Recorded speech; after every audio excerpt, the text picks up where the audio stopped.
Oily water separator o 15 ppm bilge separator naman tayo for today's video. Isa ito sa mahalagang equipment o machinery sa barko. Maaaring magkaiba ng maker, model, construction, stages o compartment ang OWS sa bawat barko. Pero iisa lang ang purpose o layunin nito. Ang dadaan muna sa equipment na ito to separate oil particles from the bilge water bago ipump out o i-discharge overboard. Silipin natin ang mga compartments ng aming OWS. Ang bilge o oily water mula bilge tank ay sasaksyonin ng bilge pump papuntang OWS na mayroong 4 na compartments or stages.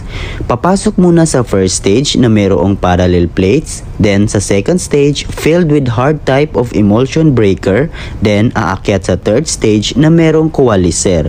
The main purpose is to collect and separate tiny particles of oil. At sa fourth or last stage